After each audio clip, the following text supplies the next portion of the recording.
বাংলাদেশ সফররত international Republican institute IRI একটা মার্কিন একটা থিঙ্ক ট্যাঙ্ক, এই তারা বিএনপির সঙ্গে বড় কথাটা হলো যে গত 4 বার যে হাসিনা ইলেকশন করছে 4 বারই তারা একটা সো কল সার্ভের নামে কারা ভোট দিবে কাকে কে জিতবে এই নিয়ে তারা সার্ভে করছে এবং 4 বারই তারা সার্ভে রিপোর্ট দিছে হাসিনা জিতছে বলেন, যেখানে দিনের ভোট 8 হইছে এখানে। তাহলে এটা কি সংগঠন বুঝতেছেন আপনি? এই IRA টাকা কই থেকে আসে? IRI RNA না বিভিন্ন নামে ওরা থাকে। এটা সবচেয়ে ভালো পাবেন এই যে CGS চ্যানেল এর জিল্লুরের যে ওয়েবসাইট আছে, ওয়েবসাইটে কি দেখেন এদের নামগুলো যে লেখা আছে, সব জিল্লুরের বাইরে বাইরে সংগঠন এগুলা রয়ের টাকা এই এদের ভিতর দিয়ে এখানে আসে। এন্ডোমেন্ট নামে আসে, এটা অরিজিনাল নামে আসে এন্ডোমেন্ট। আমেরিকা এটা আছে এন্ডোমেন্ট থিঙ্ক ট্যাঙ্ক হিসেবে, তারা ইন্ডিয়াতে এনজিও হিসেবে রেজিস্টার্ড হয়েছে এবং এই এন্ডোমেন্টের মাধ্যমে টাকা আসে। এইটাই রয়ের টাকা। এবং এইটা দিয়ে দেখেন আপনি জিল্লুরের বক্তব্যগুলো দেখেন, প্রত্যেকটা বক্তব্য আওয়ামী লীগের মুখ হচ্ছে, আওয়ামী লীগ আটকানো হচ্ছে, আওয়ামী লীগের পক্ষে তার বক্তব্য, সারাক্ষণ কান্নাকাটি করতেছে আওয়ামী লীগের জন্য। এগুলা কি? তার মানে আমেরিকান টাকায় রয়ের তৎপরতায় এগুলা কাণ্ড কারখানা চালানোর চেষ্টা করতেছে এরা বাংলাদেশে। এগুলো হিউম্যান রাইট। ওর ভিতরে আছে দেখেন এনজিওদের স্বাধীনতা রক্ষা করতে আছে। বলেন এনজিও জিনিসটা কি? আপনি একটা ফরেন অর্গানাইজেশন, ফরেন ফান্ড দিয়ে আমার রাষ্ট্রের স্বাধীনতা সার্বভৌমত্বের উপর আপনি আঘাত থাকবেন, আমি তাড়াতাড়ি দেখবো? হ্যাঁ, আপনি দিবেন আপনার রাষ্ট্রে? আপনার CIA কি করতেছে দেখেন না, আরেক দেশকে সরকার উল্টা দেয় পর্যন্ত। আর আপনি আপনাদেরকে আমার দেশে একটা সংগঠন করতে দিব এবং এই সংগঠন দিয়ে আপনি আমার রাষ্ট্রবিরোধী কাজ করবেন, আমি তৎপরতা দিব আপনাকে চালাতে। আপনি রয়ের হয়ে ইন্ডিয়ার স্বার্থে বাংলাদেশে কাজ করবেন, আপনাকে চলতে দিব?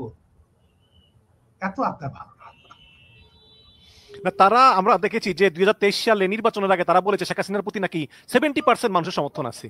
তখন আমরাও খুব বলেন যে এটা কি ধরনের ইভেন এবার যেটা হয়েছে লাস্ট যেটা হচ্ছে 24 এর ইলেকশনের আগের যেটা রিপোর্ট হয়েছে, এই রিপোর্টটা তারাই এই যে অরবিন্দ ঘোষ, সে কেমনে আমেরিকান এম্বাসিতে ডেস্ক নিয়ে বসে থাকে, কেমনে বুঝান আমার। সে হলো নাকি ওদের ট্রেনার, এটা রয়ের এজেন্ট, সে রয়ের এমপ্লয়ি। সে এই লোক কি করে এবং বিএনপির সাথে সে মিটিং করতেছে, কি বলবেন এগুলোকে? এই আমলে 1 মাসে বোধ হয়নি বিএনপির সাথে মিটিং হয়েছে ফরমালি, প্রকাশ্যে দেখা আরে বাবা বিদেশি দেখলে তো আমাদের কাপড় চোপড় ফেলে যায়, আর বিদেশি আসছে। কিন্তু এই IRI আজকে বিভিন্ন দলের সঙ্গে মিটিং করতেছে, গণ অধিকার পরিষদের সঙ্গে মিটিং করতেছে, বিএনপির সঙ্গে করতেছে। এখন বিএনপি তো কিছু বলে না, কিন্তু গণ অধিকার পরিষদ রাশেদ খান তিনি স্পষ্টই বলেছেন যে বিএনপি খোদ যদি তারেক যদি খোদ রয়ের কোলে বসে থাকে তাহলে আপনি বলবে কেন?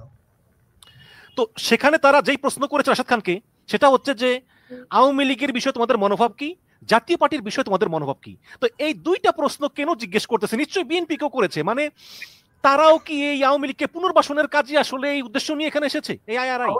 অবশ্যই, এটা তো তারা কোনো কিছু লুকায় না। যেই অর্গানাইজেশনটা বাংলাদেশে এসে হাসিনাকে বলে যে সে 5 বার বলছে যে সে জিতবে, এই সার্ভে, এটা কি ধরনের সার্ভে? এটা বাসায় বসে থেকে করছে এটা সার্ভে, এবং এই জন্য তার টাকা পাইছে? বলেন আপনি। এবং এগুলা করে যারা, তাদেরকে বাংলাদেশে আমি ঢুকতে দেবো, থাকতে দেবো? এই যে হাসিনা পলাইছে আর এমনি সাথে সাথে অরবিন্দ ঘোষ পলাইছে বাংলাদেশকে, কেন এম্বাসিতে বসে না কেন এখন? So it is a joint collaboration. কখনকার যখন বাইডেন ক্ষমতা থাকে তখনকার, এই যে এখন নাই কেন, ট্রাম্পের আমলে নাই কেন? বুঝেন না আপনারা কি ভাবছেন? এগুলো বুঝি না আমরা? হ্যাঁ, আপনারা কি করেন আমরা বুঝি না? এই একটাই মাত্র সংগঠন আছে আমেরিকানদের সকল থিঙ্ক ট্যাঙ্কে, যারা ইন্ডিয়াতে রেজিস্টার্ড হয়েছে অ্যাজ এনজিও, এবং তার মাধ্যমে সে অন্য থিঙ্ক ট্যাঙ্কের টাকা ওখানে দিয়ে দেয় আমেরিকাকে, আর তারা ওই টাকাটা তাদের টাকা বলে ইন্ডিয়াতে নিয়ে এসে এবার তার যার মতো বিলাই দেয়, সে আবার টাকা নিয়ে যায় রকে। আমি চ্যালেঞ্জ করলাম, চেক করে দেখেন এটা সত্যি। এই টাকায় দিয়ে জিল্লুর কথা বলে। তো আপনার কি মনে হয় যে আমাদের এই বাংলাদেশে যেভাবে কূটনীতিকরা নাক গলাচ্ছে সব বিষয়ে, মানে পৃথিবীর আর কোন দেশে এরকম আছে? না, কোশ্চেনটা তো ওখানে না, কূটনীতিরা নাক গলাতে পারবে কেন, আপনি দিবেন কেন?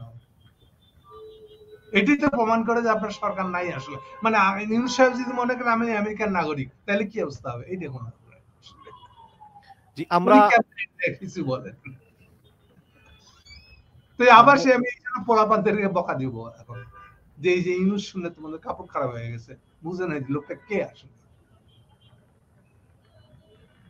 সাধারণ একটা মানুষ, বাংলাদেশে বহুত মানুষ আছে কানাডার সিটিজেনশিপ নিয়ে চাকরি বাকরি করে খাচ্ছে ভাই, ওর সঙ্গে রাজনীতির কোনো সম্পর্ক নেই। এটা হলো এক ধরনের যাওয়া। আর একটা লোক কানাডায় গিয়ে কানাডা গভর্নমেন্টের পক্ষে কাজ করতেছে, এই দুটো কি এক? ইভেন কানাডিয়ান নাগরিক হলেও তো আমি দিব না বাংলাদেশে তাকে বহু কাছে। ইভেন সরকারি চাকরি, ইভেন আইনগতভাবে নিষেধাজ্ঞা জারি আছে, তারপরেও তো এরা জোর করে করতেছে। এই যে সরকারের ভিতরে বোধহয় মোর দেন 60% হলো ডাবল সিটিজেনশিপ। এটা তো বেআইনি।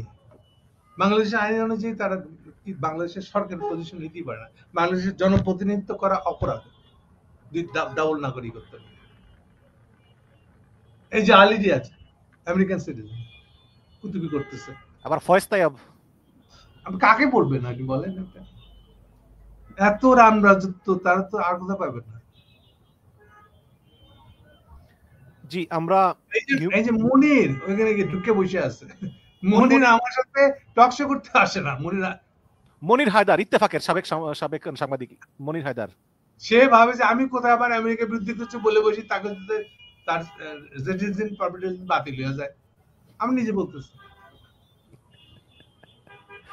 আর তাকে আপনি ডেকে নিয়ে এসে এই যে দেখেন প্রধান সহকারী, প্রধান উপদেষ্টা প্রধান সহকারী বানালেন তাকে।